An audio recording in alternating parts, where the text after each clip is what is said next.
todos muitíssimo bem-vindos a mais uma live aula do nosso programa Automestria. Hoje a gente vai falar de uma ferida muito comum, que é a ferida do abandono paterno. Hoje a gente vai falar sobre a dor que fica quando o nosso papi vai embora.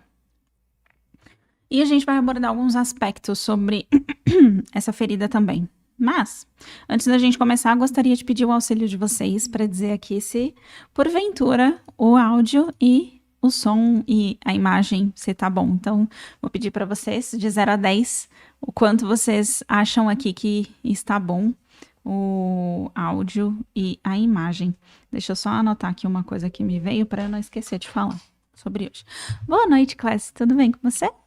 Boa noite, boa noite. Boa noite, pessoal. Vamos lá. Antes da gente começar a falar um pouquinho sobre essa ferida do abandono paterno, a gente precisa abordar um aspecto muito importante, que é o aspecto da vingança. Sim. Quando o nosso ego ele é abandonado, ele entra num lugar de ego ferido, que é uma ferida de inadequação muito profunda. E essa ferida de inadequação, ela acaba gerando esse aspecto da vingança, tá? É uma das formas do ego lidar com isso. Então, aqui no processo, primeiro, o abandono. Peraí, deixa eu desenhar um pouquinho mais para o lado, senão vocês não vão conseguir ver.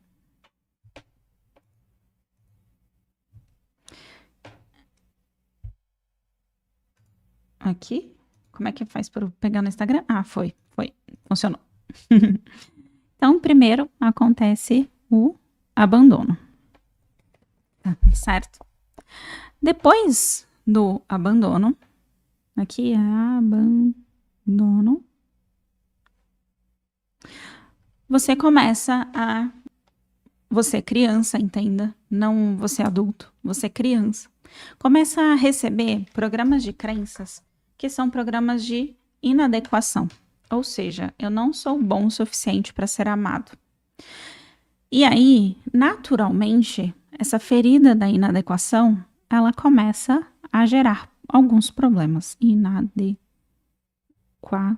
Estou fazendo um fluxograma aqui para vocês entenderem o processo, tá? Primeiro acontece o abandono, depois, em decorrência desse abandono, gera uma ferida da inadequação. Ou seja, um padrão de pensamentos, ainda que inconsciente, de caramba, eu não sou bom nem para que o meu pai fique comigo.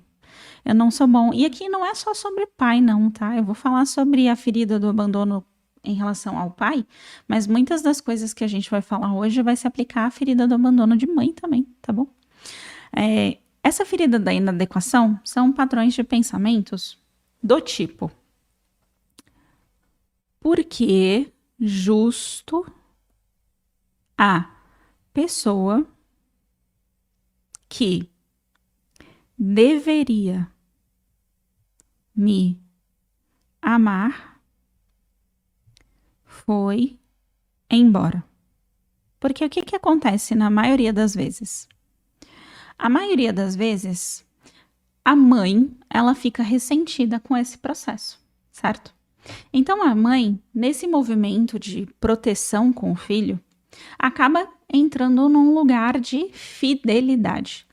Então, quando o pai vai embora, o que a mãe faz? Geralmente, não em todos os casos, tá? Geralmente. Ela vai lá e reforça. Seu pai abandonou você. O seu pai foi embora. O seu pai, muito naquele sentido de seu pai não presta, ele foi embora. Só que o que essa mãe está tentando fazer inconscientemente? Ela está tentando ajudar esse filho a lidar com a realidade, a aceitar. O seu pai foi embora, o seu pai é quem não presta. O seu pai é a pessoa que não tem responsabilidade. E para quê? Para que esse filho não entre exatamente nesse lugar de inadequação. Só que isso é um duplo erro. Por quê? Porque quando a mãe fica ressentida e começa a falar o seu pai foi embora, o seu pai abandonou, ela não está ajudando esse filho a lidar com esse processo. Ainda que ela queira muito ajudar, ela na verdade só está passando o ressentimento dela para frente, tá? Por quê? Porque ela tá ali entrando num lugar de fidelidade com esse filho. Então, eles começam a ficar simbióticos.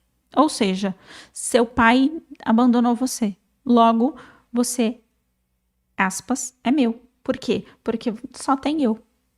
Entende? O lugar de fidelidade, um lugar até meio possessivo, não em todos os casos. Em vários casos que a gente pega em atendimento. Não em todos, tá?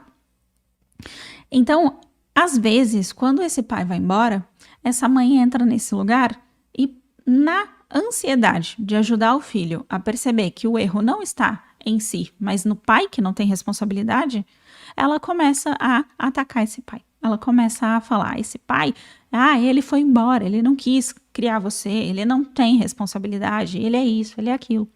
E aí isso vai gerando um peso ainda maior no processo de inadequação que esse filho já está carregando. Por quê? Porque na cabeça da criança, o que a maioria das vezes ela vai pensar?